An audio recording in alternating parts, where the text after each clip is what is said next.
Et si je vous disais que vos prières de 2026 risquent d'être sans réponse? Ça choque, n'est-ce pas? Oui, on passe des heures à prier, à demander à Dieu de changer nos vies, à débloquer des situations, à ouvrir des portes. On demande à Dieu de nous bénir. Mais on oublie une vérité fondamentale. On oublie une vérité qui est très importante dans le processus. Dieu ne peut pas bénir ce que nous n'avons pas commencé. Dieu ne peut pas bénir ce que tu n'as pas débuté.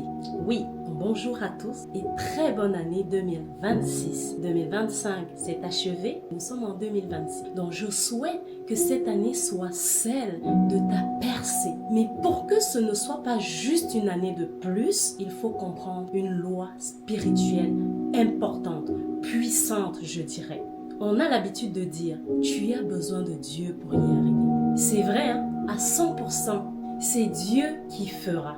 Mais une chose, Dieu ne peut pas faire sans toi. Dieu ne peut pas faire une chose sans toi. On a besoin de lui, mais il ne peut pas faire sans nous. Jacques 2, verset 18 nous dit, regarde bien et écoute bien ce que je veux dire. Dans Jacques 2, verset 18, qui nous dit, quelqu'un dira, toi tu as la foi, moi j'ai les œuvres. Montre-moi ta foi sans les œuvres et moi je te montrerai la foi par mes œuvres. Donc la foi n'est pas juste une attente à rester sur son canapé ou dans son lit et attendre.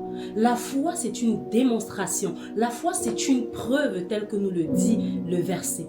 Donc en 2026, sache que Dieu ne cherche pas quelqu'un seulement qui croit en lui, mais il cherche une personne qui se met à l'action. Il cherche un partenaire. Il a besoin de ton action, de tes mains. Il a besoin de toi que tu poses une pierre pour qu'il puisse faire la fondation. Donc si tu veux que Dieu multiplie ce que tu auras fait, il faut d'abord que tu lui apportes ce que tu as. Oui, nous avons tous quelque chose. J'entends souvent des personnes dire, je n'ai rien, je ne sais pas comment faire. Non, c'est une erreur. Nous avons tous quelque chose à donner. Alors, quel est ce projet que tu as laissé traîner dans ton cœur en 2025? Quel est ce manque de pardon que tu as laissé dans ton cœur qui est en train de pourrir ton couple et que tu remets toujours à demain? Ah, je vais pardonner. Avec le temps, ça va aller. Mais je veux te dire une chose. En 2026, sache que cela ne demande qu'à toi. Cela ne dépend qu'à toi parce que Dieu, lui, il a tracé un chemin pour toi. Et il faut juste que tu poses une action. Dieu ne dirige pas une voiture sans qu'on ait débuté à la conduire. Tu prends l'exemple, est-ce que toi, quand tu conduis une voiture, si tu conduis bien sûr, si la voiture reste stagne, tu ne pourras pas l'avancer. Mais pour qu'elle avance, il faudrait que tu la démarres, que tu inities le mouvement pour qu'elle suive le trajet que tu lui donnes. C'est de même pour le Seigneur. Donc ma prière pour 2026, c'est que tu deviennes la personne visible, la personne choisie, la personne pour qui les projets de Dieu s'accomplissent tels qu'il a prévu pour toi.